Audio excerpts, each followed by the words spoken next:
you know what I find really weird is,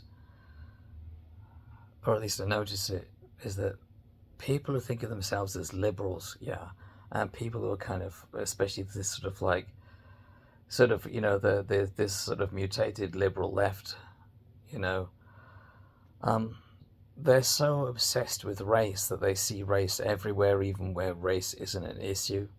On the other hand, there is an instinctive opposition to culture, and I think that's part of leftism, really. It's an instinctive opposition to culture, something which is, to some degree, inherently conservative, which cultures, genuine cultures, which grow organically are, you know.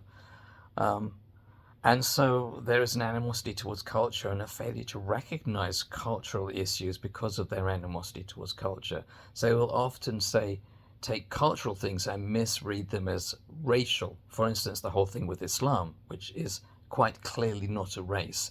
This whole extraordinary travesty of a term, Islamophobia, yeah, which is just appalling. Nobody with any brain should be using that term, yeah, you know. Um, it's so extraordinary, really, you know. Um, and that's why the left, or the liberal left especially, but the left in general, are falling for this aiding and abetting of Islamists who are really the nearest thing we've got to a real deep-rooted, organized far-right movement in this country. If you look at what they believe in, their record and their declarations on women's rights, gay existence, never mind rights, their desire for authoritarian control, and authoritarian control of down to the very, minutiae of people's lives, and their desire to establish this through the establishment of a state. This is the nearest thing that we have to an organized and well-established fascist movement in this country. And the left aids and abets them at every turn. So it's quite extraordinary. And then both the liberals and the left have this seeming incapacity to understand nature and to understand human nature. They're at war with human nature.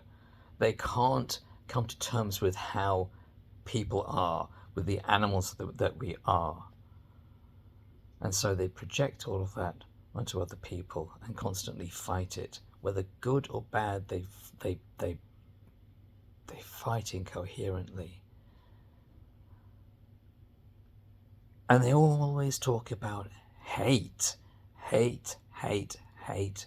No more hate. No time for hate. Say no to hate.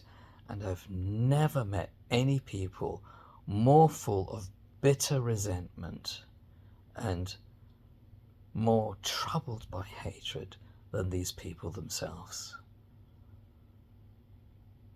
But they have to somehow juggle this with their need for moral purity and a kind of moral certainty, leading to their bizarre, unobtainable utopia.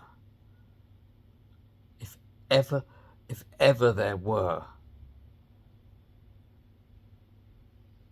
a direct manifestation of that old adage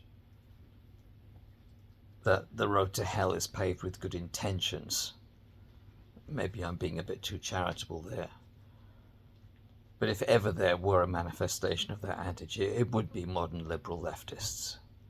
Because where their intentions are good, they are so foolish, so unwise, so arrogant, utterly arrogant in their self-righteousness, that all they can do is do damage and compound damage and double down every time the evidence is brought to their face, because they have to be in denial about human nature, they have to be in denial about reality, and they have to keep on going.